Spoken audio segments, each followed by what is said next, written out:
Souvenez-vous, en juillet dernier, au moment de la canicule, les esprits se sont échauffés sur les meilleures solutions d'adaptation au réchauffement climatique et controverse inattendue autour de la climatisation que de nombreux médias ont présenté plutôt comme un problème que comme une solution. Alors, qu'est-ce que vaut la clim sur le plan économique et sur le plan écologique? Notre décryptage et nos révélations, c'est dans notre émission « Et si l'économie sauvait l'écologie ?»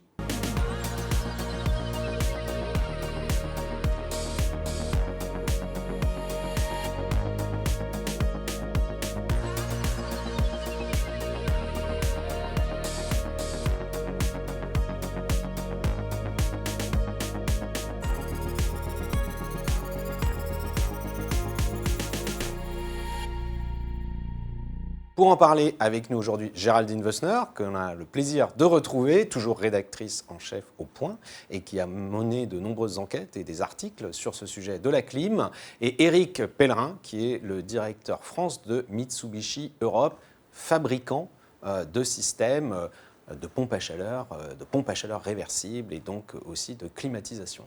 C'est ça? Tout à fait, ouais. Depuis 1975, Mitsubishi Electric est présent sur le territoire français et aujourd'hui, nous sommes un des leaders des systèmes de chauffage-climatisation.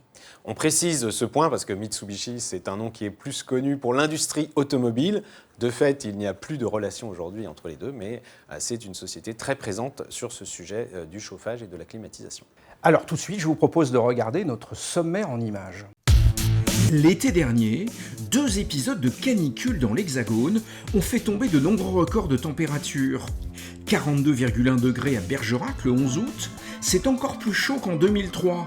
Et même la nuit, les records sont tombés, comme à Nice, 28 degrés 7 lors de la nuit du 12 août. Avec cette chaleur, le débat a été vif sur l'usage de la climatisation. Moins d'un quart des Français seulement sont aujourd'hui équipés, mais ceux qui l'ont fait comme Josiane en région parisienne ne regrettent pas leur choix. Ça nous chauffe aussi, c'est très important et j'en suis très contente. Est-ce que vous le conseilleriez à d'autres personnes? Ah bah oui, c'est du bien-être. Mais sur les plateaux télé, à la radio et dans les journaux, on a lu et entendu des voix plutôt hostiles à la clim, qui ne seraient pas bonnes pour la planète. Principal problème, selon ses détracteurs, la clim réchaufferait la température extérieure, comme l'a expliqué à la radio la députée Mathilde Panot. Les climatiseurs, on le sait, sont un facteur aggravant du dérèglement climatique, et y compris de la température en ville. Pourquoi? Parce que vous rejetez de l'air chaud à l'extérieur de la ville, et donc vous pouvez faire augmenter, et ça a été prouvé dans des études, jusqu'à 2 degrés la température d'une ville en utilisant des climatiseurs. Alors est-ce vraiment la réalité? Nous avons mené l'enquête, interrogé des scientifiques et des écologistes et épluché ce fameux rapport de 2020 sur lequel se réfèrent les opposants à la clim. Révélation dans cette émission.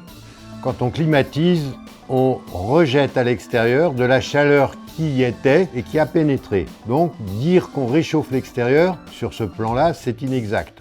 Aujourd'hui, nous sommes formels. Nombre de responsables politiques et surtout de grands médias désinforment au sujet de la climatisation. Heureusement, certains écologistes osent une parole plus scientifique, comme l'ingénieur Arthur Delassus, selon lequel la clim est un outil dans la lutte contre nos émissions de gaz à effet de serre. Des clims réversibles, cet outil technique peut aussi servir à virer le gaz et le fioul de notre chauffage. Et donc cette clim fait 2 pierres 2 coups. Elle fait du froid, elle limite le stress thermique l'été et elle décarbone l'hiver. Donc c'est génial. Et si la clim était non seulement indispensable pour sauver des vies face au réchauffement climatique, mais aussi pour réduire notre empreinte carbone? Ne manquez rien de notre débat du jour et des reportages qui vont suivre, et vous ferez un avis sur la climatisation. En France, les canicules ne sont plus exceptionnelles, ce n'est pas l'apanage de pays lointains, on le sait depuis 2003, où ça avait frappé les esprits, elles sont de plus en plus fréquentes, de plus en plus fortes aussi. Alors Géraldine Wössner, pourquoi est-ce que la France n'est pas plus équipée de climatisation? Comment on peut expliquer cette forme de retard par rapport simplement à nos voisins européens? Déjà, on a du mal à le documenter, le retard, parce que vous avez souvent vu dans des reportages, 25% des Français sont équipés. En réalité, cette statistique, elle a été produite par l'ADEME en 2020 par un sondage auprès de 800 personnes. Déjà, elle est très, très fragile. Moi, j'avais demandé au Centre d'études et de recherche économique sur l'énergie, le CEREN, qui estimait le taux d'équipement des Français entre 18 et 22% en 2023, mais ce sont essentiellement des petits appareils mobiles qui ont des places d'une pièce à l'autre, qui sont peu efficaces, qui sont plus polluants et qui sont peu coûteux. La réalité de l'équipement, il est effectivement très faible. À peu près 4 à 5% des foyers, 4 à 5% seulement, ont un système intégré, c'est-à-dire qui est soumis à une maintenance. Donc non, on n'est pas équipé parce qu'il y a une résistance, je dirais presque intellectuelle, à la climatisation, comme on l'a entendu. D'ailleurs, Mathilde Panot, elle reflète vraiment un sentiment général qui est aussi porté par les pouvoirs publics. Éric Pellerin, vous confirmez, parce que Géraldine nous sort un chiffre un peu stupéfiant, elle dit qu'on ne serait même pas à 25%, chiffre officiel qu'on entend assez souvent dans les débats, mais on serait plutôt entre 5 et 10% Je pense qu'on peut effectivement confirmer ce chiffre, et il est intéressant de noter que c'est presque culturel en France de ne pas s'équiper. Il y a eu des orientations énergétiques qui ont été faites dans le passé. La France est certainement un pays où on a plutôt voulu se protéger du froid que du chaud, avec des choix qui ont été vers les énergies fossiles puis l'électricité. Mais c'est vrai, le taux d'équipement peut être largement amélioré. Alors vous qui êtes fabricant et indirectement installateur de systèmes de climatisation chez les gens, est-ce que vous pensez qu'il y a un désir de clim, si on peut dire, pour le logement, pour les bureaux aussi, les lieux de travail, comme il y en a dans l'automobile? Aujourd'hui, je ne sais même pas si on vend encore une voiture en France qui n'est pas équipée d'un système de climatisation. Au-delà du désir, je dirais qu'il y a un besoin, voire une urgence, voire la nécessité de prendre des mesures conservatoires. On l'a bien vu cet été. Est-ce normal dans un pays comme le nôtre qu'il y ait des décès prématurés, qu'il y ait des écoles qui ferment parce qu'on ne peut pas faire travailler les gens ou les enfants dans des bureaux ou dans des salles de classe? Voilà, pour moi, le désir, oui, le désir, il est là, mais il y a surtout un besoin fort et un besoin urgent. Et est-ce que vous, qui êtes fabricant, encore une fois, vous pouvez faire des comparaisons, j'imagine, avec d'autres pays d'Europe, puisque vous appartenez à un groupe qui est très présent en Europe? Certes, donc d'autres pays d'Europe, je penserais principalement à nos amis du sud de l'Europe, que ce soit en Italie ou en Espagne, avec des taux d'équipement beaucoup plus forts. Et puis, quand on parle aujourd'hui de climatisation, comme vous l'aviez très bien dit en introduction, on parle de chauffage-climatisation.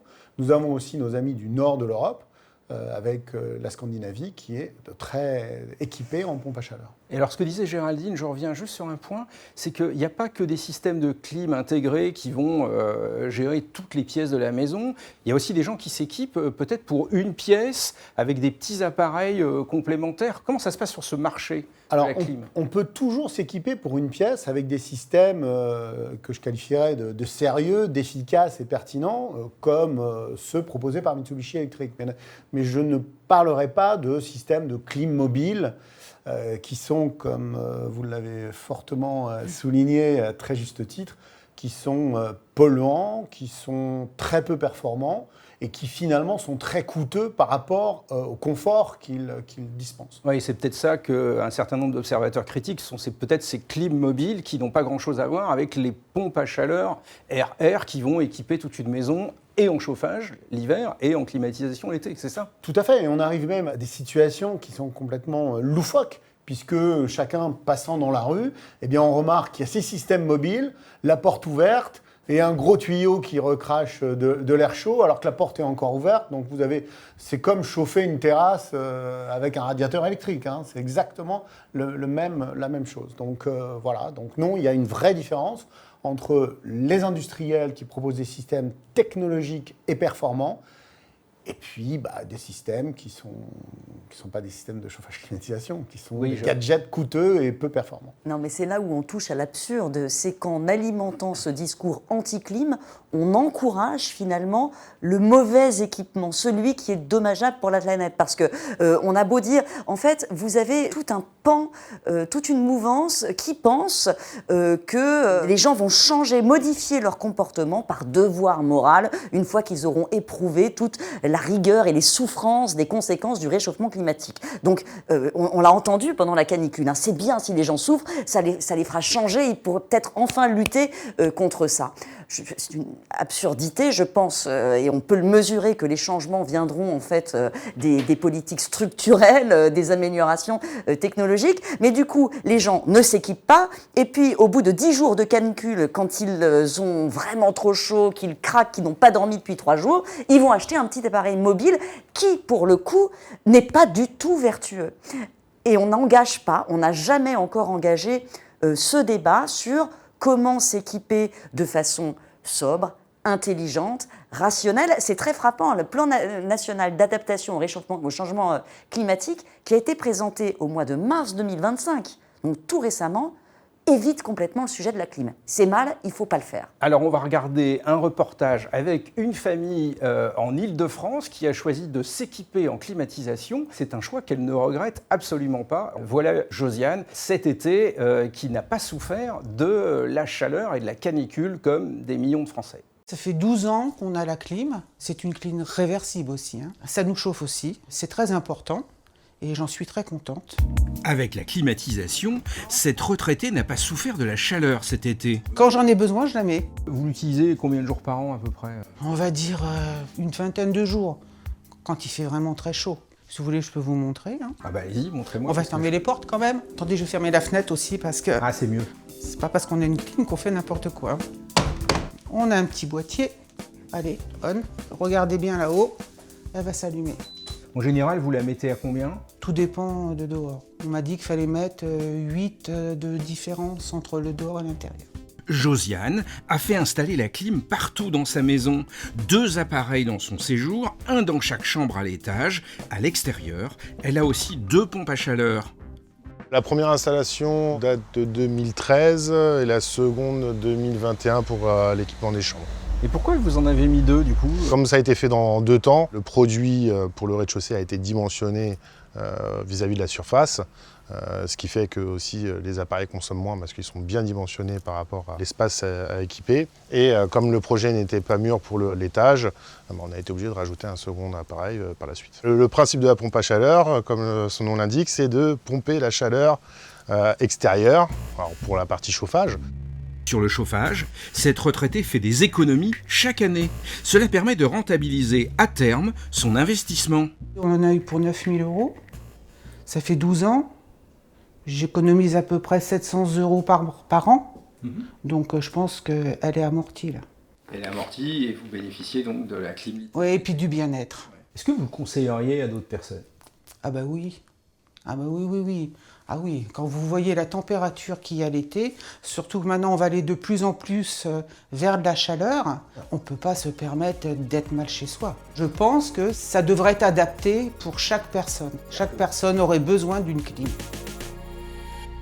Alors on vient de voir ce témoignage qui nous informe qu'une pompe à chaleur, ça peut être rentable. Éric Pellerin, j'ai envie de me tourner vers vous. Finalement, est-ce qu'on peut amortir et en combien de temps sa pompe à chaleur si on fait l'investissement qu'a fait Josiane ? Je pense que ce sont les utilisateurs qui en parlent le mieux. Et cette famille a pu témoigner dans le réel, dans les faits, des économies qu'on peut réaliser. Très souvent, on dit oui, c'est un investissement. Josiane, cette dame dans le reportage, parlait d'un investissement de l'ordre de 9 000 dans les maisons, oui, 9 000, ça peut varier entre 6 000 et 9 000. Bon, il faut voir, comme on le disait tout à l'heure, ce sont des produits qui sont technologique. Qui dit technologique dit un investissement, certes. Il peut y avoir aussi des aides, hein, ça peut faire partie d'un dispositif d'amélioration de l'habitat. Et puis il faut voir que cette technologie, elle est au service d'une meilleure gestion de l'énergie. Donc, qui dit meilleure gestion de l'énergie, eh bien, dit gain sur sa facture d'électricité. Hein. Ce sont les utilisateurs qui en parlent le mieux. Là, on a vu un exemple avec des personnes qui ont en fait remplacé aussi leur système de chauffage. C'est-à-dire que c'est vraiment une pompe à chaleur réversible, chaleur en hiver, rafraîchissement en été. Est-ce que vous vendez aussi des appareils qui ne font que de la climatisation, c'est-à-dire que du rafraîchissement en été et qui viennent s'ajouter à un système de chauffage existant? Alors, ça existe, mais ça devient de plus en plus rare. Il est sûr maintenant que les systèmes réversibles sont vraiment les systèmes qui ont, si vous me passez l'expression, le vent en poupe. Et je dirais même que dans les systèmes, les solutions que nous proposons pour l'habitat individuel, pour le collectif, ça peut être un petit peu différent, mais au moins pour l'habitat individuel, on arrive même pour les systèmes les plus sophistiqués à proposer le chauffage, le rafraîchissement et l'eau chaude sanitaire. C'est-à-dire que tout le dispositif qui produit de l'énergie, de la chaleur ou du rafraîchissement, peut être fourni par des pompes à chaleur. Concrètement, quelqu'un qui nous regarde et qui se dit ma chaudière au gaz ou au fioul, je sais qu'elle est déjà assez ancienne, elle va peut-être me lâcher là cet automne au moment de redémarrer le chauffage. Je peux remplacer un système de chauffage par un système complet qui fera à la fois le chauffage en hiver, l'eau chaude sanitaire et le rafraîchissement en été. Exactement. Sans avoir une transformation trop lourde du logement. Non, sans avoir une transformation trop lourde du logement. On l'a vu, on a vu quelques unités, qu'elles soient intérieures ou qu'elles soient extérieures, sont des systèmes, comme je disais, très technologiques. La technologie, elle impacte le design, la forme, le poids, l'empattement au sol. Donc aujourd'hui, on arrive à avoir des systèmes discrets, efficaces, voire jolis parfois. Là, il n'y avait pas les dernières gammes, mais voire jolis parfois, qui sont très bien dans un intérieur et qui deviennent presque invisibles dans un intérieur. Alors, je ne voulais pas qu'on clôt ce chapitre sur la rentabilité ou sur des économies qu'on peut faire avec une pompe à chaleur sans aller voir une deuxième famille où là, on a carrément sorti les factures d'énergie pour voir à l'euro près ce qu'on peut économiser ou pas avec une pompe à chaleur. Je vous propose de regarder ce deuxième reportage.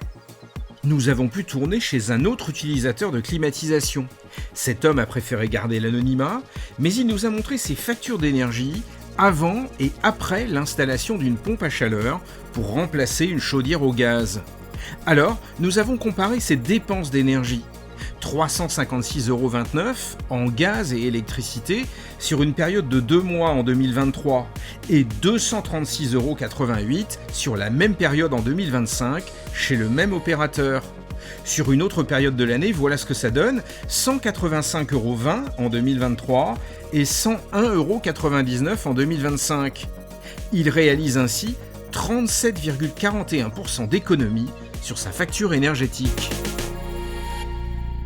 Donc là, on est sur un cas où une famille économise 37% en moyenne sur sa consommation d'énergie par rapport à la chaudière gaz qui était installée auparavant dans cette maison. C'est aussi similaire quand on a un chauffage au fioul et que donc 30 à 40% d'économie, c'est le chiffre que je retiens. Je ne sais pas si vous en avez d'autres, Eric, auprès de vos clients. Comme c'est très bien montré, ce sont des chiffres qui remontent du terrain. Ce sont également des chiffres qui sont confirmés par l'Association française des pompes à chaleur, donc entre 30 et 40%. Ça dépend des maisons. Bien sûr, il faut percevoir l'installation d'une pompe à chaleur dans un dispositif global de la maison. C'est-à-dire que ça va aussi avec l'isolation, l'orientation de la maison. Bien sûr, tout ça est à prendre en compte. Mais 30-40%, ça remonte du terrain et de l'AFPAC. Et alors du coup, et c'est pour ça qu'on parle d'amortissement de la pompe à chaleur, c'est que ces économies, mois après mois, sur les factures d'énergie, ça permet à terme de rentabiliser l'investissement initial dans l'achat de la pompe à chaleur et des équipements installés dans le salon et dans les chambres. C'est entre 7 et 8 ans, je crois, le temps moyen d'amortissement de l'appareil. Ce qui veut dire que si on a la possibilité de faire l'investissement initial, au bout de 7 à 8 ans, on retrouve ses billes, j'ai envie de dire. Alors, on retrouve ces billes exactement. Comme je disais, ce sont des chiffres qui sont largement partagés par différents organismes et puis par des utilisateurs. Ce qui est intéressant aussi de noter, c'est que alors, ce sont des dispositifs qui sont parfois assez fluctuants. Je parlais de vision et de pérennité dans la vision. Bon, il peut y avoir aussi des aides pour les familles qui souhaitent s'équiper. Et puis, il faut voir aussi que quand vous équipez votre maison avec un système de chauffage, climatisation, eh bien, votre maison, elle prend de la valeur. Pourquoi ? Elle prend de la valeur parce que vous passez d'un habitat qui était mal classé en DPE, si vous étiez avec une solution d'énergie fossile, avec une maison qui va passer en B, en A, selon tout le dispositif, bien sûr, autre. Alors, mais DPE, vous gagnez de la valeur. DPE, c'est le diagnostic de performance énergétique. Exactement. Donc, c'est, par exemple, quand on parle de passoire thermique, vous avez un DPE qui est très mauvais, qui peut aller jusqu'à G, je crois, ou H. Oui. Et puis, si vous avez une maison qui est plutôt en B ou en A, votre maison a nécessairement plus de valeur. Alors, est-ce qu'écologiquement, vous confirmez que c'est une bonne affaire d'installer une pompe à chaleur réversible chez soi ? Alors, écologiquement, il est sûr que... c'est un de vos arguments de vente ? C'est un argument de vente, mais au-delà de ça, c'est un fait technique, c'est un fait scientifique. Il est clair que les solutions que nous proposons et que proposent les pompes à chaleur réversibles, sont des solutions décarbonées. On n'utilise pas d'énergie fossile, pas de gaz, pas de fuel. Donc, c'est une solution qui, écologiquement, a du sens. Et puis, il faut voir, comme je disais tout à l'heure, on est sur des produits très technologiques. Nous sommes en perpétuelle évolution, avec des gaz frigorigènes qui sont de plus en plus performants et de moins en moins polluants. On va y revenir. Donc en fait, l'industrie que vous représentez ici sur ce plateau aujourd'hui considère que ces pompes à chaleur, c'est plus écologique, évidemment, que de se chauffer avec les énergies fossiles. Géraldine, du coup, qu'est-ce qu'en pensent les écologistes aujourd'hui de ces fameuses pompes à chaleur ? Vous avez un discours qui est, encore une fois, de résistance culturelle très marquée. En fait, tout se passe en France et c'est finalement assez naturel. Le réchauffement climatique nous arrive sur la figure de façon très accélérée. Les températures en France ont déjà augmenté d'1,7 degré. On s'attend à plus 4 degrés d'ici la fin du siècle, mais ça va plus vite qu'on ne s'y attendait.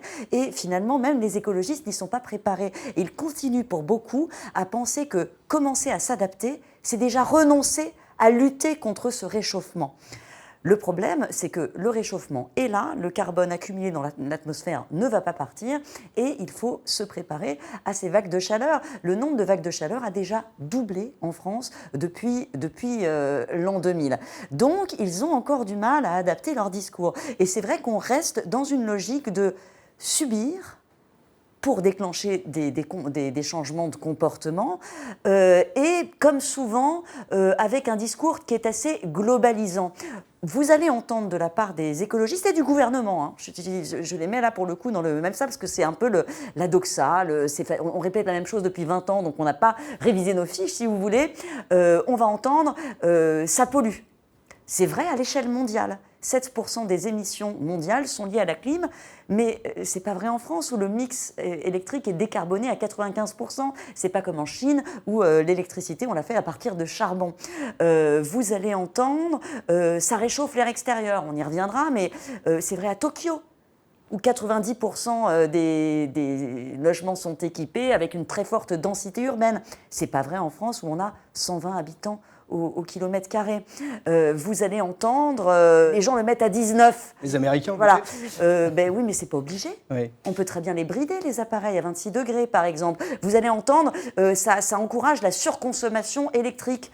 Oui, mais en France, encore une fois, qu'est-ce que ça peut faire ? L'an dernier, on a vendu 90 TWh d'électricité dont on ne savait que faire parce que justement, avec le développement des énergies renouvelables, on a un surplus d'électricité aux périodes critiques qui nous intéressent pour la clim en été. Donc même aujourd'hui, le RTE est plutôt favorable à ce qu'on la développe, la clim, parce que ça nous permettrait de l'utiliser, ce surplus d'électricité, et de ne pas le vendre sur les marchés à des prix négatifs. Donc si vous voulez, c'est intéressant parce que la France, c'est un petit peu le pays rêvé au monde où on pourrait la développer de façon vertueuse.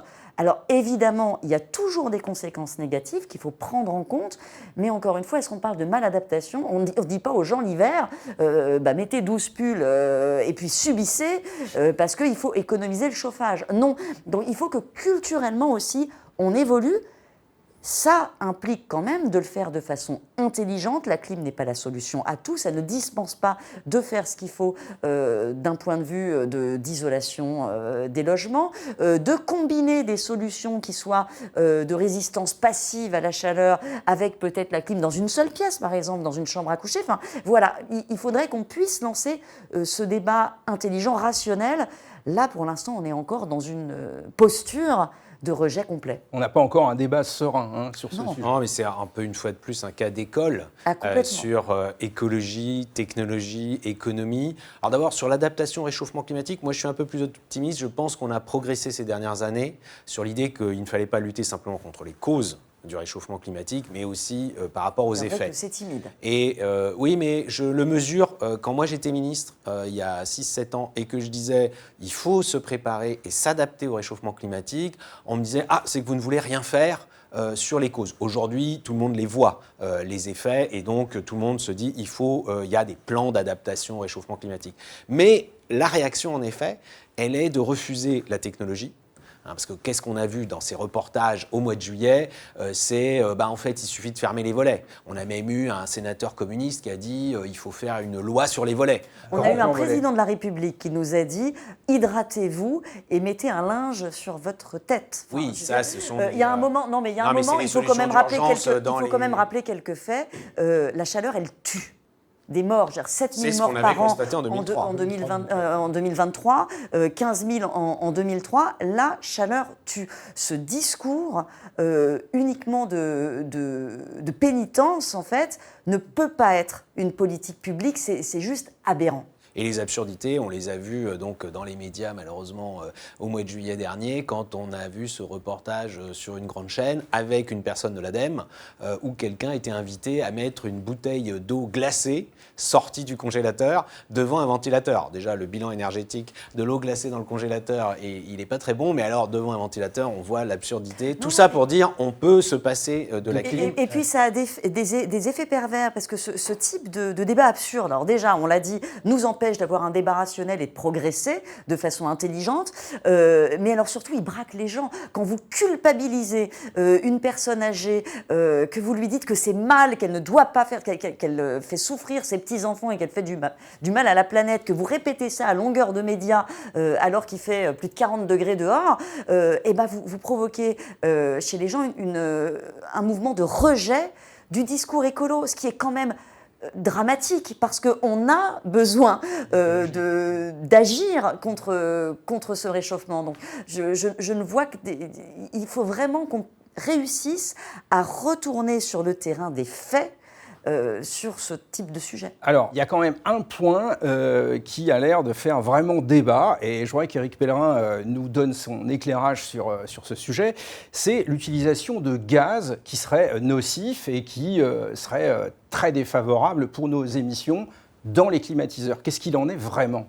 Alors, les systèmes de chauffage-climatisation, effectivement, fonctionnent avec des gaz qui ont des propriétés frigorigènes. Je ne vais pas rentrer dans la technique, mais globalement, c'est comme votre réfrigérateur qui utilise un gaz de propriété frigorigène. Dans les systèmes de climatisation les plus performants, et non pas dans les gadgets qu'on peut trouver, il faut bien voir que nous utilisons des circuits fermés. C'est-à-dire que le gaz n'a pas sa vocation n'est pas de s'échapper. Premier point. Deuxième point, ces systèmes sont installés par des professionnels qui sont formés, qui sont agréés, qui sont très contrôlés. Chez Mitsubishi Electric, nous avons tout un réseau d'installateurs qui sont ce qu'on appelle ou des home partners pour les habitations ou des business partners pour les entreprises. Ce sont des gens qui sont formés, estampillés qualité et contrôlés. Donc, il y a ceci, donc ça c'est important de le noter. Et puis il y a aussi, comme je le disais tout à l'heure, nous sommes face à des produits technologiques en perpétuelle évolution.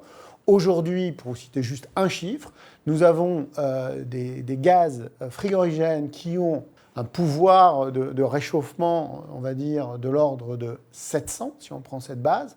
Aujourd'hui, les nouveaux gaz frigorigènes que nous commençons à mettre sur le marché ont des pouvoirs de réchauffement qui sont 200 fois moins fort. Est-ce que vous pouvez certifier auprès des gens chez qui vous installez vos appareils qu'il ne va pas y avoir de fuite au fil du temps? Parce que c'est ça l'idée, c'est pas au départ quand l'installateur a fait son travail, mais l'usure ou peut-être une mauvaise utilisation ou une dégradation, qu'est-ce qu'il en est? Est-ce que d'ailleurs l'utilisateur qui l'aura chez lui peut le mesurer si jamais il y a une fuite? Il peut y avoir des fuites si l'installation a été mal faite, si le système est vraiment vétuste. Mais en utilisant les services d'installateurs qui sont agréés, et notamment par Mitsubishi Electric, et qui sont des grands professionnels, c'est un risque qui est vraiment minime. Et voire inexistant. Il faut vraiment une maintenance. Il faut il une faut pas maintenance. juste un installateur. Et il faudrait également, ce qui serait très bien, c'est qu'il y ait une obligation d'un contrat d'entretien. Comme nous avons pour les chaudières à gaz. Et les contrats d'entretien pour les chaudières à gaz. Parce que ce n'est pas obligatoire à l'heure actuelle, c'est ça? C'est-à-dire que je peux avoir une pompe à chaleur chez moi et je ne fais pas d'entretien et au bout d'un moment, je vais avoir un problème. Ce n'est pas obligatoire. Ce n'est pas obligatoire et c'est un vrai trou dans la raquette parce que là, on annihilerait ce risque qui est déjà minime. Et sur la fin de vie, quand l'appareil va être jeté, déconstruit normalement, recyclé d'ailleurs, c'est possible de recycler tous les composants Bien sûr, les industriels et notamment Mitsubishi Electric font très, très attention à avoir ce qu'on appelle une éco-conception des produits, c'est-à-dire que dès la conception du produit, penser à ces recyclages et les filières de recyclage sont organisées en France de façon très sérieuse, en tout cas en ce qui nous concerne. Quelle est la durée de vie d'ailleurs Alors la durée de vie, on a quelques statistiques sur la durée de vie qui peuvent aller jusqu'à une quinzaine d'années. Généralement, le retour que j'ai des marchés et des utilisateurs, c'est que le système de clim en lui-même il ne s'use pas. C'est parfois les plastiques qui jaunissent ou les designs qu'il faut adapter aux intérieurs modernes. Mais ce sont des systèmes qui ont une durée de vie très longue. Alors Éric Pellerin, vous nous avez donné le point de vue des fabricants qui dit le problème est réglé par rapport au risque de pollution engendrés par les appareils de climatisation ou d'ailleurs de pompes à chaleur en général. Géraldine Wössner, dans les enquêtes que vous avez faites depuis longtemps sur ce sujet, qu'est-ce qu'il en est? Quelle est la part de réglementation? Quelle est la comparaison entre l'Europe et le reste du monde? Parce que l'image des climatiseurs, elle est aussi souvent, d'ailleurs on voit des illustrations où ça va être dans un pays où il n'y a sans doute pas du tout les mêmes normes qu'en France. Non, mais elle est énorme la part de réglementation parce qu'on ne va pas se mentir, il a quand même fallu leur casser le bras aux industriels pour qu'ils acceptent de chercher des produits qui soient effectivement moins nocifs. Le pouvoir de réchauffement global dans de nombreux pays de ces fluides réfrigérants, il est encore de 2000 ou un peu plus de 2000. Donc ça veut dire que c'est 2000 fois plus polluant que le CO2. C'est ça que ça veut dire, le PRG. La réglementation européenne a été imposée de façon assez drastique pour les contraindre à baisser ce PRG. Depuis 2025, on n'a pas le droit de vendre des appareils qui sont au-dessus d'un PRG de 750. Et en 2027, on va tomber à 150. Donc, très progressivement, ça s'améliore. C'est très utile et l'Agence internationale de l'énergie a fait un rapport là-dessus où elle dit que si le monde entier adoptait cette réglementation, ce n'est pas 2 milliards de tonnes de CO2 que provoquerait la clim dans le monde, c'est 148 millions de tonnes. Elle a déjà calculé que cette réglementation a permis de baisser la consommation des climatiseurs d'à peu près la moitié. Donc il y a de gros progrès, il faut continuer ces progrès, on est qu'au début du chemin, mais oui, la réglementation, là, pour le coup, a eu un effet très bénéfique, très efficace, et il faudrait souhaiter que ce corpus de règles européens soit exporté partout, ce qui est très, très loin d'être le cas. Je ne vous cache pas que quand on parle de climatisation à Riyad, en Arabie Saoudite, effectivement, c'est une catastrophe climatique. Et là, c'est bien de le rappeler parce que souvent, dans les débats autour de l'écologie, on essaye de culpabiliser les Français, les Européens, comme si on était les principaux responsables de tous les maux de la planète, alors que souvent nous sommes à la pointe dans les normes qui permettent de progresser. Et là, c'en est un exemple très concret, très différent du traitement médiatique que l'on a pu voir cet été autour de la clim. Voilà quelques extraits des reportages ou des articles qui traitaient de la clim sous un angle souvent très négatif. En période de canicule, comment les médias parlent-ils de la climatisation? Vous allez voir que c'est souvent avec des a priori ou de manière biaisée. Pour le Parisien, ces appareils ne sont pas sans effet sur le climat. France Info le confirme. La radio publique parle d'impact sur l'environnement. Elle n'est pas sur une ligne isolée. En pleine canicule, BFM met en avant le témoignage d'un Toulousain qui n'est pas favorable à la clim. On voudrait éviter d'installer la clim à la maison, donc il faut trouver des alternatives. Et puis peut-être qu'à un moment, on va devoir se les réfugier un peu au nord. Des médias généralistes plutôt anti-clim dans leur traitement de l'information. La climatisation augmenterait les températures de 2 degrés dans les grandes villes. Et les médias militants vont plus loin. Pour Reporter, la clim est une mauvaise idée pour le climat. Et surtout, Vers le média s'enfonce carrément dans la désinformation. Selon une étude, climatiser tout Paris à 23 degrés augmenterait la température extérieure de 3,6 degrés.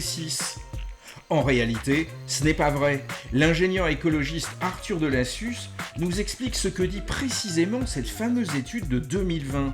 Si on a une canicule de 46 degrés pendant plusieurs jours et que tout le monde se climatise à 23, alors dans Paris, la température moyenne dans les villes se réchauffe entre plus 0 et plus 0,5 degrés. Et il y a certains endroits en Ile-de-France où ça monte jusqu'à plus 2 et plus 4 dans les très très grosses canicules. Et donc, les gens qui citent l'étude en disant la température des villes va augmenter jusqu'à plus 4 degrés, quand ils disent ça, c'est techniquement vrai. Parfois, c'est vulgarisé en « ça se réchauffe de 4 degrés », et donc ça, c'est faux. Et la vision plus précise, c'est sur quelques pourcents de la conurbation urbaine de Paris, on va avoir du plus 2, plus 4, mais sur l'immense majorité, en fait, on est à plus 0,5. Voilà. Et ça, c'est pas exactement le même message. Le réchauffement serait donc, selon cette étude, plutôt de 0,5 degrés. Et rappelons que cette étude a pris pour hypothèse que tous les immeubles parisiens seraient climatisés et que la température demandée par les utilisateurs serait de 23 degrés, ce qui n'est ni probable ni autorisé. Ce énième rapport alarmant. Autrement dit, les principaux médias tombent tous dans le panneau parce qu'ils n'ont pas lu ou pas compris l'étude de l'École nationale des ponts et chaussées. Voilà comment ils contribuent à propager une désinformation sur la clim. Alors qu'Antoine Copra, directeur de la rédaction des Électrons Libres, vient de nous rejoindre sur ce plateau, je me tourne vers Géraldine Wössner. Qu'est-ce qui se passe dans les rédactions? Pourquoi cette espèce de consensus anti-clim qu'on a observé tout l'été? Soyons honnêtes, c'est le discours qui est tenu par l'ADEME et par les pouvoirs publics. Auxquels très souvent des journalistes qui ne sont pas spécialisés sur ces sujets se réfèrent. Il y a eu plusieurs études prospectives qui ont été faites en France et ce qu'on peut en retirer, c'est qu'il peut y avoir un effet, bien sûr, réchauffant quand il y a plus de la moitié, par exemple, des foyers qui seraient équipés. Dans certaines zones denses et la nuit en période de très forte chaleur. Je vais vous prendre un autre exemple, la ville de Phoenix aux États-Unis, où quasiment 100% des foyers sont équipés. On observe un réchauffement d'à peu près 0,5 degrés dans les périodes de canicule la nuit. Donc ça n'est pas anodin. Ça n'est pas anodin, mais c'est un argument à prendre avec beaucoup de précautions.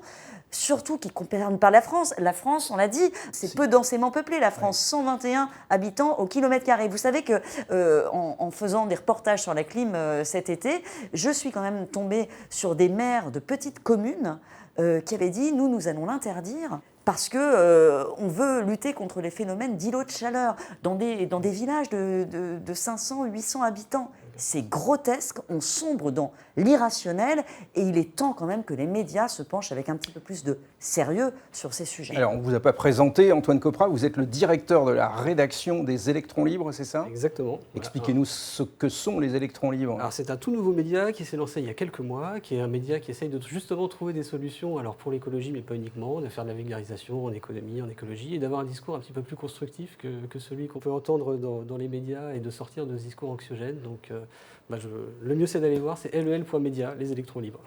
De grande un nouveau média sur le thème de l'innovation, on peut dire, de l'innovation technologique et des bienfaits que cela peut apporter, mais avec des articles très précis. Et alors, il se trouve que, et c'est aussi pour ça qu'on vous a invité, qu'en 2022, vous avez été un des premiers à dire de façon argumentée sur les réseaux sociaux, à l'époque, ce n'était pas encore avec votre média Les Électrons Libres, que la climatisation pouvait être bénéfique, non seulement bénéfique pour le confort, mais aussi avec des aspects positifs du point de vue de l'écologie.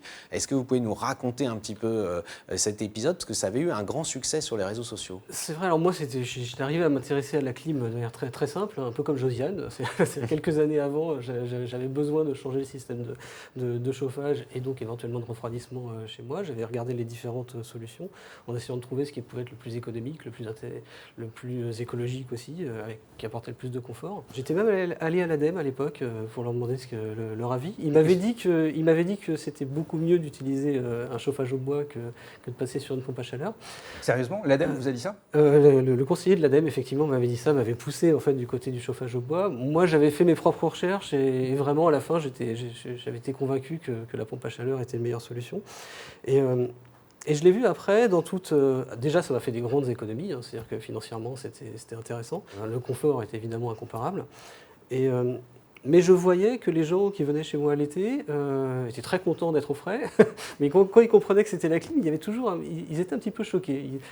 Forcément, ça les dérangeait dans leur certitude, et ils n'étaient pas forcément très à l'aise avec ça. Donc, c'était quoi leur certitude? Ça n'allait pas très loin, c'est-à-dire que c'est comme tout, c'est quand il y a un discours qui est entendu, qui est rabâché dans les grands médias, tout simplement, les gens se disent que la clim c'est mal, comme on dit que les OGM c'est mal, on a dit longtemps que le nucléaire c'était mal.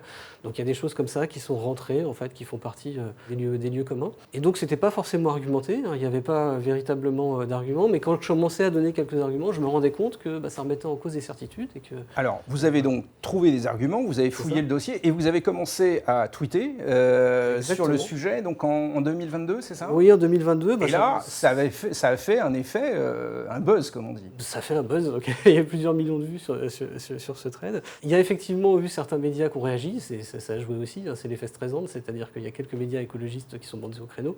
On parlait de Vers le Média, donc effectivement, à ce moment-là, son directeur avait été un des premiers fers de lance pour combattre mes idées délétères. Donc on était rentré dans un grand débat, et ce qui est positif, parce que je pense qu'il fallait à un moment donné briser cette forme d'omerta médiatique et essayer de discuter, de rompre le silence et de parler des faits, tout simplement. C'était quoi vos arguments pour la clim?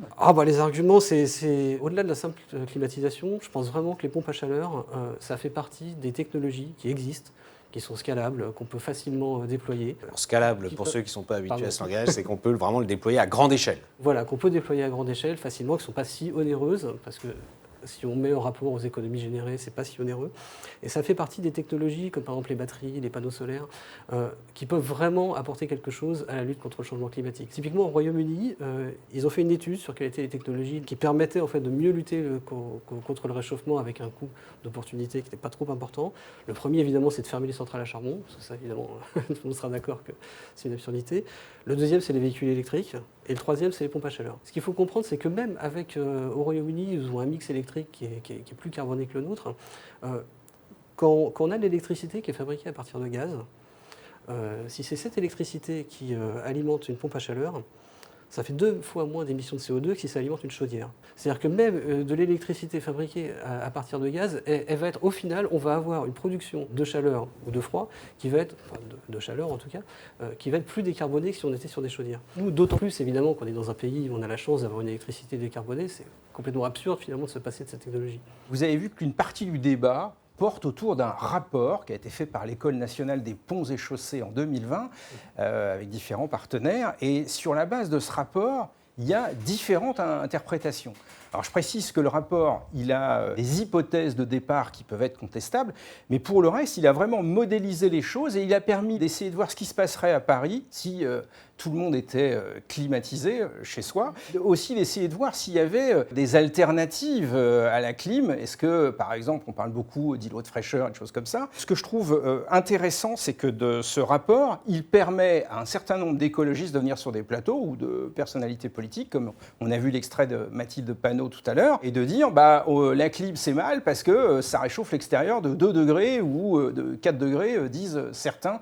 Antoine, j'imagine que vous avez lu aussi ce rapport et que vous n'êtes pas tout à fait d'accord avec les interprétations que font certains politiques de ce rapport. Tout à fait, je l'ai lu il y a plusieurs années et ce qui est frappant, c'est qu'effectivement, c'est très intéressant parce qu'il modélise d'autres possibilités. Mais si on regarde quelles sont ces possibilités, sur Paris, la première chose, c'est de raser 10% de l'habitat. Donc déjà, ça coûte quand même relativement cher, vu le prix du mètre carré à Paris, on est sur des sommes relativement importantes.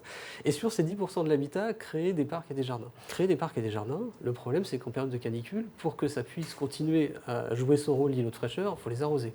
Pour arroser ces parcs et jardins parisiens, il faudrait l'équivalent de la consommation d'eau potable de toute l'île de France, uniquement pour Paris. C'est-à-dire, c'est l'équivalent du débit de la Seine. Il faudrait détourner l'intégralité du débit de la Seine pour arroser ces parcs et jardins sur les 10% de la surface parisienne. Et on se retrouve, en plus de ça, avec au final des températures qui sont avec un inconfort qui est quand même plus grand que si on avait la climatisation. Parce que je complète, j'ai lu aussi cette étude, et même en faisant ça, on gagnerait 1h23 de confort thermique sur un total d'à peu près 10 heures où on serait en stress thermique. Donc voilà, vous avez 10 heures de stress thermique, vous mettez 10% de végétalisation dans Paris, vous gagnez 1h23. L'étude est très bien faite, elle est passionnante parce que justement elle montre ces différentes hypothèses. Ce qu'on comprend du coup, à la lecture de cette étude formidable, c'est que finalement la climatisation est indispensable et que les îlots de fraîcheur, c'est peut-être très intéressant, mais ça ne peut pas avoir un impact comparable et ça ne peut pas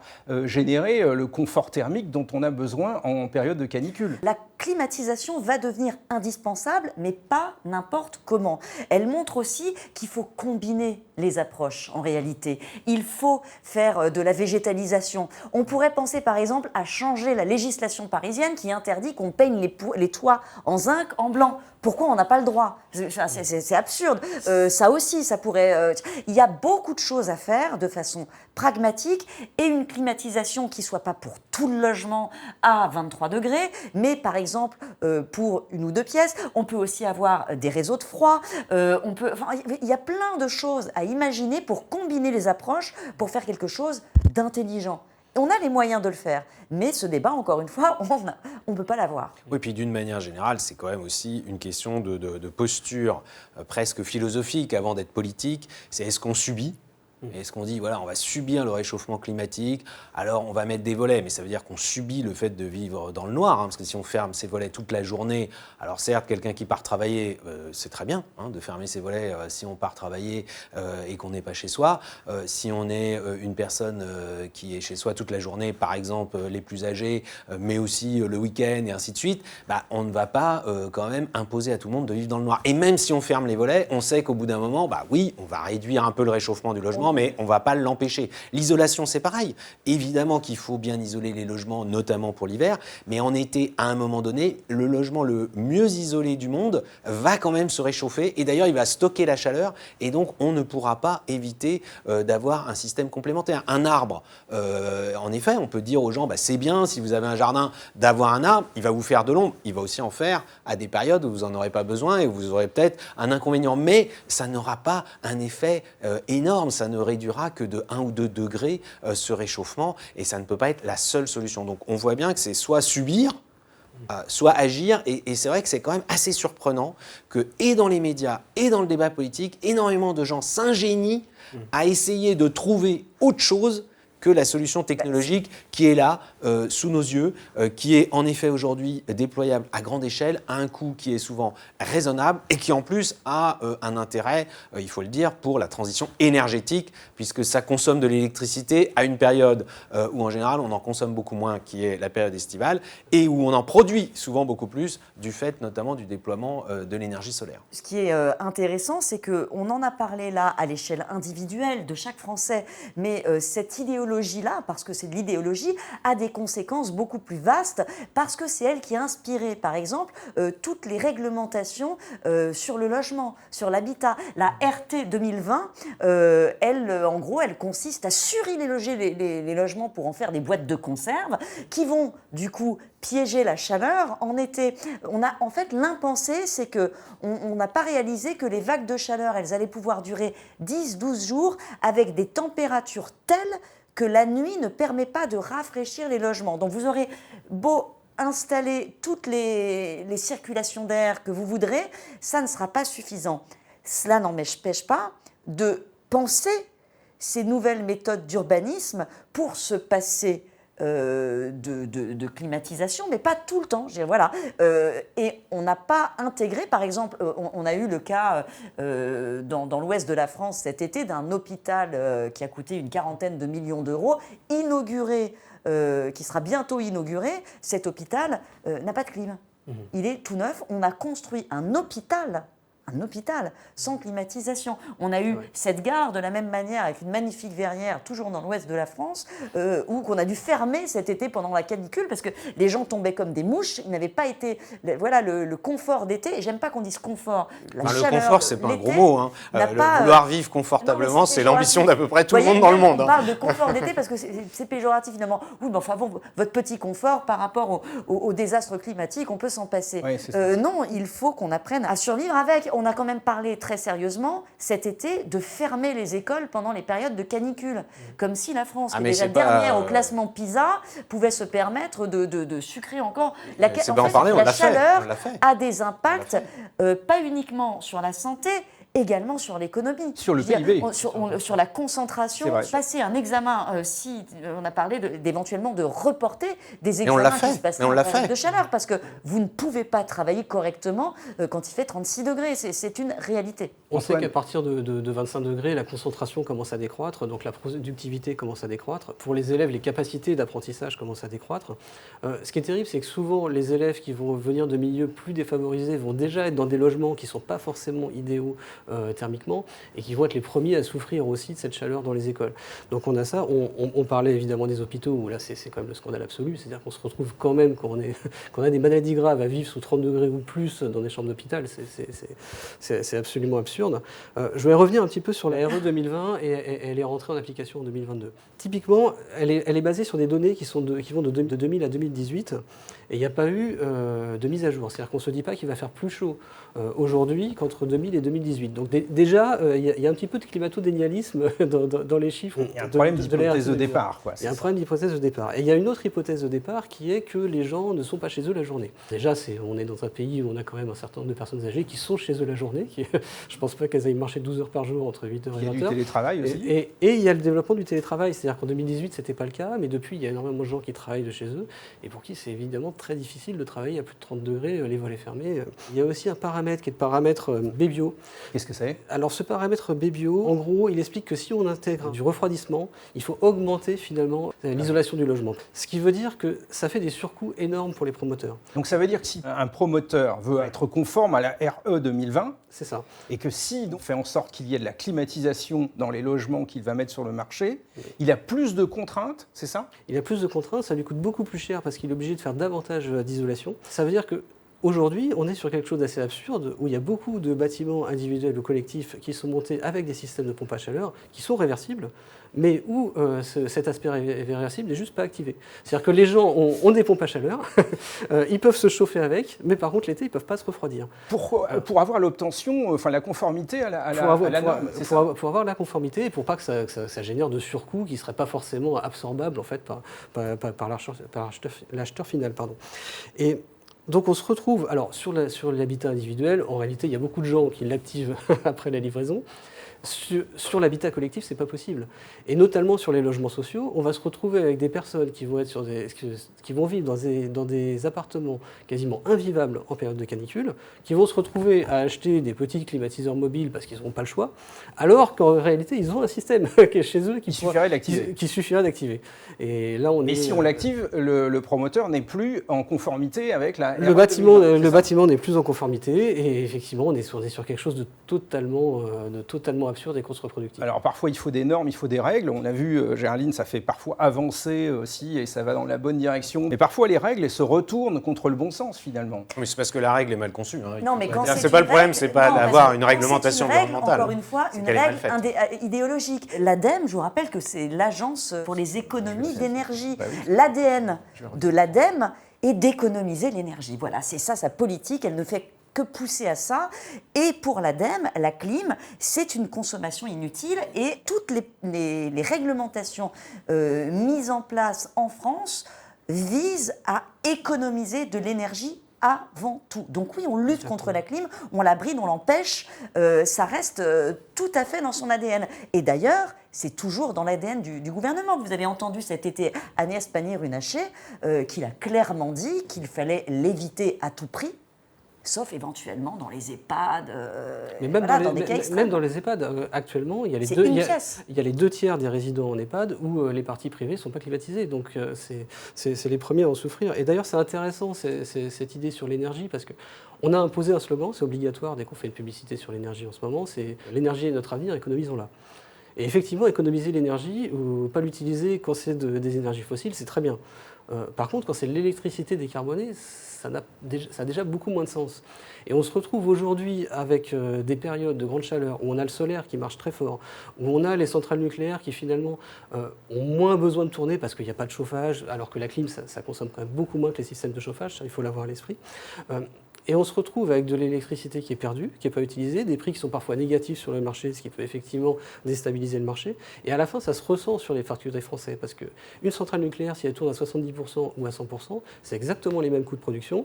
Par contre, évidemment, ce n'est pas les mêmes recettes pour EDF. Pareil pour le solaire, parce que nous avons des tarifs, des obligations d'achat, donc c'est-à-dire que quand un parc solaire produit et que cette électricité qu'on ne peut pas stocker est perdue, on la paye quand même. On a parfois de mauvaises règles, on disait tout à l'heure François, mais effectivement les règles sont parfois mal faites parce que le débat public n'est pas forcément toujours très éclairant ou très juste sur ces enjeux de climatisation. Je reviens au fameux rapport de 2020 de l'École des Ponts qui donne parfois lieu à de mauvaises interprétations. Il faut dire que comme nous l'a expliqué Olivier Sidler, qui est l'un des fondateurs de Negawatt, un écologiste, et il y a dans ce rapport des petites failles, des petits biais dans les analyses de départ. Je vous propose de regarder ce reportage. Sur l'étude dont vous parlez, c'est une étude très sérieuse, effectivement, qui a été conduite par l'École des Ponts et Chaussées, avec la Météo nationale, avec un tas d'experts. Simplement, les hypothèses qui ont été prises sont quand même un peu extrémistes. Premièrement, tous les logements de Paris, l'étude porte sur la région parisienne. Tous les logements sans exception sont climatisés, ce qui est quand même un peu fort, et peut-être encore plus fort, la température de consigne dans ces logements climatisés, c'est 23 degrés. Or, la loi aujourd'hui en France, c'est on n'a pas le droit de descendre en dessous de 26 degrés lorsqu'on climatise. Donc ça fait déjà une hypothèse qui est excessive et qui effectivement va conduire à des résultats qui font peur. Je ne vais pas dire que c'est un fake, mais c'est trop caricatural. On ne va jamais mettre de la climatisation dans tous les logements, on ne va jamais avoir 23 degrés, et on va isoler les logements d'ici quelques dizaines d'années. Donc on n'aura jamais ce phénomène-là, à ce niveau-là. À partir de là, si on veut être constructif, oui, je pense que la climatisation sera nécessaire dans le futur parce que les températures ne vont pas s'arrêter là où elles en sont, malheureusement. Et donc, ça sera insupportable pendant certaines périodes très courtes de l'année. Mais ce que je dis, c'est qu'on ne doit pas faire de la climatisation n'importe comment, pas dans n'importe quel bâtiment. On doit commencer par rénover les bâtiments pour faire que justement ils se protègent des apports de chaleur pendant l'été. Et à ce moment-là, même s'il fait chaud dans un logement très isolé, la quantité de chaleur qu'il faut mettre à l'extérieur est très faible. Alors, nous sommes allés interroger un autre écologiste, un ingénieur centralien qui s'appelle Arthur Delassus. Et alors lui, il va encore plus loin. Il suggère qu'il faudrait même subventionner les pompes à chaleur parce que les gens qui se débarrasseraient ainsi de leur chaudière gaz et chaudière fuel, tout ça, ça serait très positif pour la planète. Donc pourquoi pas un petit coup de pouce? Moi, je propose en fait de faire une pierre deux coups. De donner un droit à la fraîcheur aux Français, qu'ils aient la possibilité d'arrêter de souffrir de la chaleur en intérieur l'été. Et comment on fait? On le fait avec des clims réversibles, parce qu'il n'y a que ça techniquement qui permet à terme et massivement de résoudre le problème. Et on le fait parce que cet outil technique peut aussi servir à virer le gaz et le fuel de notre chauffage. Et donc cette clim fait deux pierres deux coups. Elle fait du froid, elle limite le stress thermique l'été et elle décarbone l'hiver. Et donc c'est génial. Alors que de nombreux écologistes ne veulent pas promouvoir la climatisation, Arthur de Lassus, lui, aimerait au contraire qu'elle soit encouragée et même subventionnée pour que les Français l'adoptent massivement. En disant aux gens, on va vous subventionner pour avoir des clims réversibles chez vous, à une seule condition, c'est qu'on mette au bazar, à la casse, votre chaudière gaz, votre chaudière fuel, et ben en fait, on est sûr que les émissions vont baisser et on est sûr qu'ils vivront mieux les vagues de chaleur l'été. Vous venez de dire qu'il faudrait subventionner les climatisations pour les particuliers en France ? D'un point de vue climatique, il n'y a pas de discussion, en fait. C'est évident. Donc en fait, vous prenez l'installation massive de pompes à chaleur dans les foyers français, on est d'accord ? Dans tous les scénarios de transition, il y a des installations massives de pompes à chaleur. Et là, ce que je propose d'un peu différent, c'est que ça ne soit pas des pompes à chaleur, mais des climatisations réversibles qui permettent de faire du chaud et du froid. Oui, parce qu'il y a une volonté parfois de vouloir installer des pompes à chaleur dans les logements, mais pas forcément de vouloir faire bénéficier leurs habitants de la climatisation en été. Non, alors c'est vrai que les incitations sont beaucoup trop faibles. Et alors, il se pose toujours la question du coût de la dépense publique et de l'efficacité. La Cour des comptes a rendu un rapport qui est assez bien fait il n'y a pas très longtemps sur l'isolation des logements. Entre 2015 et 2023, on a dépensé 42 milliards d'euros, 42 milliards dans l'isolation des logements. C'est considérable pour un résultat, en tout cas, de décarbonation qui est très faible. En réalité, en fait, ça coûte très cher pour peu d'impact, en tout cas climatique. Ça a des impacts sur la qualité de vie, sur la facture, mais sur le climat, il est très faible. Ces 42 milliards-là, vous les auriez mis pour des équipements massifs de pompes à chaleur, là, vous auriez eu, il a parfaitement raison, un impact massif. Moi, ce que je retiens aussi de ce que dit Arthur de Lassus, qui est très intéressant, il parle de droit à la fraîcheur. Et c'est vrai que moi, j'ai été très surpris dans les débats du mois de juillet, médiatiques et politiques, c'est qu'autant tout le monde reconnaît que quand il y a un grand froid, c'est normal, c'est un droit de ne pas vivre dans un logement où il fait très froid, et donc qu'on puisse se chauffer, y compris en émettant des gaz à effet de serre, évidemment, aujourd'hui, du fait de nombreuses chaudières au fioul et à gaz. Et bizarrement, ce même droit n'est pas reconnu quand il y a des très fortes chaleurs. On ne parle pas de simplement une température de 20-25 degrés tempérée comme on les connaît en France depuis longtemps. Et au-delà de ça, ce qui est frappant aussi, c'est cette idée, pourquoi on développe et on subventionne, parce qu'on subventionne aujourd'hui l'équipement en pompe à chaleur et on ne le ferait pas pour l'effet aussi rafraîchissant. Antoine Kopra, quand vous étiez allé voir ce conseiller de l'ADEME il y a quelques années, est-ce qu'il avait même évoqué ce sujet de l'aspect climatisation que peut apporter une pompe à chaleur ? C'est-à-dire qu'il l'avait évoqué en creux et on sentait que c'était justement la chose qui faisait qu'il ne voulait pas trop me conseiller la pompe à chaleur. Donc c'est dommage parce que ce confort d'été, ça permettrait justement de pousser les gens à s'équiper de pompes à chaleur réversibles. On parlait des peu de résultats de la rénovation thermique. Par contre, dans les pays du Nord, ils sont passés massivement aux pompes à chaleur. La Suède a décarboné son chauffage de 95% en passant uniquement avec des pompes à chaleur. C'est 83% en Norvège, 72% en Finlande. l'IEA mesure l'impact que pourrait avoir le fait de passer massivement à des pompes à chaleur et elle estime... Donc IEA, c'est l'Agence internationale de l'énergie. Voilà, exactement, merci. On pourrait ne pas émettre 500 millions de tonnes de CO2 d'ici 2030 si on passait massivement aux pompes à chaleur. Pour vous donner une idée, c'est l'ensemble des émissions du transport routier européen. Effacé d'un coup. Voilà. C'est pour vous dire la puissance de ces technologies qui devraient être au panthéon des technologies de décarbonation avec les batteries, avec les panneaux solaires, avec le nucléaire également. Voilà. Donc en fait, là, j'ai l'impression qu'on a mis tous les arguments sur la table pour que le débat se renouvelle un peu et qu'on sorte un peu des stéréotypes et des clichés sur la climatisation. Tout à fait. Je crois que là, tout le monde peut être convaincu que cette espèce de monopole de la pensée sur le fait la clim, c'est un désastre, il faut sortir de là, quoi. C'est une urgence.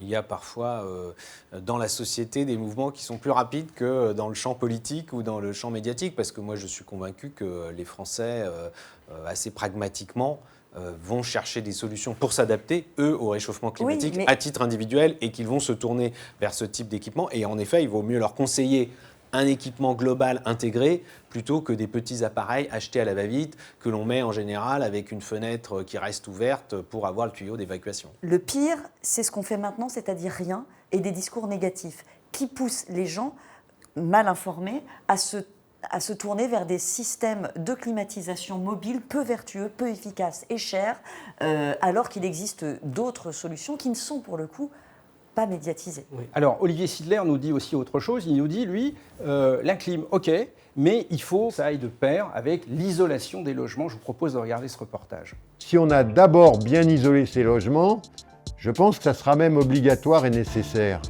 On ne pourra pas s'en passer, mais il ne faut pas la faire n'importe comment.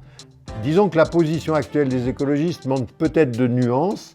Il ne faut pas être contre la climatisation. Les gens iront vers la climatisation quoi qu'on fasse, parce que les conditions d'habitation, les températures intérieures dans les logements vont être trop élevées. On sera obligé de climatiser. Mais ce qu'il faut à tout prix, c'est le faire bien et pas n'importe comment, comme on a eu tendance à le faire par le passé. Vous nous expliquez qu'il faut mieux isoler les logements, donc les rénover en ce sens, et ensuite utiliser des pompes à chaleur. Et donc les pompes à chaleur, c'est pour mieux chauffer l'hiver et rafraîchir l'été, on est bien d'accord? Et absolument, absolument. La voie royale, c'est celle-là. C'est-à-dire, je commence par rénover très fortement, hein, pas des petites mesurettes. Je fais vraiment une rénovation qui est complète et qui est performante. Puis, effectivement, chaque fois que c'est possible, ça ne sera pas toujours possible, mais dans le plus de cas possible, on met ces pompes à chaleur qui sont des pompes air-eau réversibles ou des pompes RR d'ailleurs. Et on a le chauffage très performant l'hiver à partir d'électricité, donc plutôt décarbonée. Et puis on a cet apport supplémentaire l'été, c'est-à-dire de fraîcheur. Pour moi, c'est ça la solution d'avenir, mais il faut la mettre en place. La pompe à chaleur, c'est une machine thermodynamique absolument géniale. Alors, qu'est-ce qu'on peut faire aujourd'hui si on est un particulier et qu'on veut renouveler son chauffage dans sa maison et qu'on se dit que ça serait pas mal aussi qu'en été, on puisse bénéficier de la clim?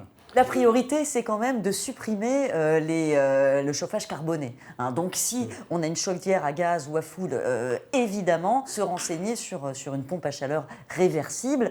Et là, ce qu'il faudrait qu'on souhaite, c'est quand même qu'elle soit davantage soutenue et aidée et promue par les pouvoirs publics. C'est vrai que c'est un investissement qui est important. Selon la taille de la maison, on a parlé de 8 000 à 9 000 euros, mais ça peut être beaucoup plus. Et il faut que ce soit accessible pour des ménages modestes. Et pas seulement, je veux dire qu'il y ait un vrai coup de pouce parce que pour tout le monde. Aujourd'hui, il n'y a pas plus vertueux. Ouais. Et au-delà de ça, Antoine Copra, manifestement, la réglementation, la fameuse réglementation environnementale RE 2020, devrait être modifiée. Tout à fait, je pense qu'elle devrait être modifiée parce que autant les particuliers dans les maisons individuelles, pour eux c'est plus facile, surtout en rénovation, d'accéder à la climatisation. Là, on est en train de construire des logements, sociaux où il n'y aura pas de possibilité de rafraîchissement. Des logements neufs, donc on ne va pas rénover avant 30 ou 40 ans. Voilà, c'est ça. Donc on a pendant 30 ou 40 ans des personnes qui vont souffrir dans leur logement de la chaleur, qui vont sûrement acheter des systèmes inefficaces. On est en train de construire des hôpitaux où les gens vont avoir 30 degrés dans les hôpitaux. On est quand même à Paris. On meurt 2 fois plus de la chaleur qu'à Sao Paulo. Je veux dire, c'est quand même quelque chose d'assez extraordinaire. Évidemment, on a une population qui est plus vieillissante, donc on a une population plus fragile. Mais c'est ça que je veux vraiment dire. Là, on est devant un problème de justice vis-à-vis du réchauffement climatique. On est en train de faire souffrir les plus faibles par dogmatisme. Et ça, il faut qu'on arrête. La rénovation, c'est très bien. Il faut quand même aussi rester un peu réaliste. Aujourd'hui, on rénove 1% du parc immobilier par an. Ça n'ira jamais assez vite pour permettre aux gens de supporter cette nouvelle donne climatique. C'est vrai que si on fait un calcul entre l'euro investi et le nombre de tonnes de carbone émises, économisées, évitées, les systèmes de pompes à chaleur réversibles, chaud en hiver, froid en été, sont ce qu'il y a de plus efficace. Ce qui est plus efficace, on parle beaucoup de l'habitat passif. Alors l'habitat passif, ça peut marcher en hiver, c'est-à-dire que ça compte finalement sur les appareils de cuisson qui vont réchauffer un petit peu le logement. Ça compte aussi sur les apports solaires qui vont, grâce aux baies vitrées, réchauffer l'air intérieur. La chaleur dégagée aussi par les habitants qui va réchauffer. Souvent, il y a des petits systèmes en plus, comme les sèches-serviettes, qui vont permettre de rajouter toujours un petit peu de calories. Et donc, on a la possibilité d'avoir de l'habitat passif. C'est pas possible, en fait, pour rafraîchir. C'est-à-dire que pour rafraîchir, on n'a pas ces petits apports de fraîcheur. Ça, c'est impossible. La seule possibilité, c'est effectivement de fermer tous ces volets et d'avoir l'apport de fraîcheur la nuit. Mais l'apport de fraîcheur la nuit, ça veut dire qu'on a tout ouvert. Pour des questions de sécurité, c'est pas toujours facile. Ça dépend en fait. Si on habite au rez-de-chaussée, c'est pas forcément évident. Si on habite au rez-de-chaussée en ville, Les nuits c'est ne pas sont pas toujours aussi génial. fraîches, justement dans les périodes de canicule. C'est la définition d'une période de canicule, c'est-à-dire qu'en période de canicule, il ne fait pas spécialement frais la nuit, donc on a des nuits à 26, 27, 28, effectivement, on ne peut pas rafraîchir son logement. Donc cette idée de passer par de l'habitat passif et par de la rénovation, il ne marche pas, en fait, pour le rafraîchissement. François, je crois qu'on s'est un petit peu tout dit, qu'on a fait le tour de la question. J'espère que, comme nous, vous en savez davantage maintenant sur la climatisation et les pompes à chaleur, et que le débat, la réglementation va se poursuivre dans le bon sens. Au terme de ce débat, je voudrais remercier Antoine Copra, qui est donc le directeur de la rédaction des Électrons Libres et qui aura le plaisir de revenir nous voir de temps en temps, je l'espère. Géraldine Wössner, qui est la rédactrice en chef du Point que vous connaissez. Et François, on se retrouve très vite pour de nouvelles aventures, en vous remerciant de nous suivre et de nous aider à faire vivre cette émission. N'hésitez pas en effet à nous soutenir. Nous sommes un média indépendant et donc nous serions très heureux de pouvoir faire d'autres émissions, d'autres reportages. Grâce à votre soutien, vous pouvez faire un don à travers le site Hello Asso et vous retrouverez donc l'écologie, science et progrès. C'est le nom de l'association qui produit l'émission Et si l'économie sauvait l'écologie, et nous en avons eu un bon exemple aujourd'hui avec le sujet de la climatisation. À très bientôt.